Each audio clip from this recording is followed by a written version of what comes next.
Welcome to the Candid podcast. The purpose of this podcast is to shine light on the topics that aren't commonly discussed in the health and wellness industry and highlight the corruption of modern science and studies while providing an outlet for viewers to share their opinion and debate freely.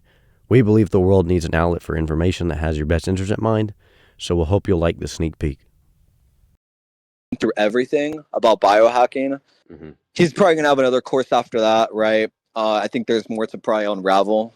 But he went kind of he went in depth like about the nutrition, which was like my immediate concern. And he spoke about chocolate. And I thought that was so interesting. I was like, why is this guy saying chocolate, right? And he was like, oh, because there's polyphenols. And that's like one of the biggest reasons why people have chocolate. Now, chocolate is obviously, it comes from the cacao seed, right? So it's still a seed. It's still going to have plant defense chemicals, right? And you already get enough polyphenols, if not more, through exercise, right? Active exercise. I mean, that's almost like I'm not a big fan. Well, between that and probably McDonald's, I mean, I'd probably tell someone to eat salmon every day. But I'm not really a big fan of fish, honestly. Usually, most of it is full of microplastics. Right. And the amount of omega-3 that you get is really not as much as what you would have gotten from red meat. Red meat is extremely high It in has such a DHA. good nutritional value. And also the Yeah. salmon, like Atlantic salmon, basically all Atlantic salmon is raised in those very small little farms. And they can call it all natural because it's in the ocean, which is like Right. borderline fraudulent. I mean, their muscle quality is just terrible. Exactly. Yeah.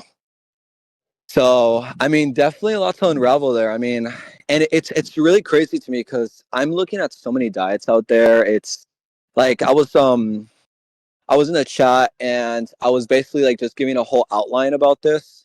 And literally everyone ignored what I said. And everyone's talking about like alkalinized, like vegan diets, which is like fucking horrible, right? Obviously you don't want that. Dreadful. And then people are like, oh, well, I want to eliminate carbs, which is different. But, Right. but carbs aren't the enemy. Like a carbohydrate is nothing more than just source of energy that your body interprets as a result of input, right? So Right.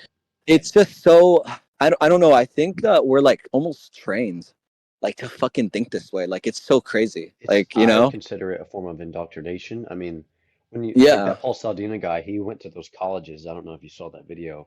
He went to the Yeah, he colleges and did. confronted the Hmm. students and he was like, "Hey, you guys need to question what your professors are telling you because there's more than enough proof that what they're telling you isn't actually true, and they're kind of going off of very cherry-picked ideas that it's like when you investigate one idea enough, you can find benefits to that one thing. There hasn't been enough investigation on the side of why red meat is so great for you, why you should be consuming lots of butter, things like that. Yeah. So yeah, and also the idea of I wouldn't say no carbs is this bad thing. Keto can be great. I wouldn't say it's sustainable, but uh, Hmm. again, I like to revert back to the caveman ideals because let's say I mean, there were certain tribes as cavemen that were all vegetables, or something along that. I'm not entirely sure, but when you were eating all vegetables, of course, you're having very, very little protein, so it's very likely your energy output when it comes to, exercise and whatever else was probably very low, and I can't see that being sustainable at all, A lot of that space is garbage, the vegetarian, vegan stuff. And one of the reasons that I like to pick at the vegetarian diet and kind of make fun of it is they like to kind of, I don't want to call it pretend because there is mild proof that you can work with it.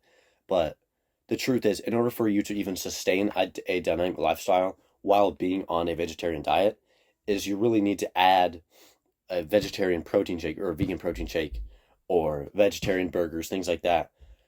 When you look at people who follow these vegetarian diets, they basically are required to.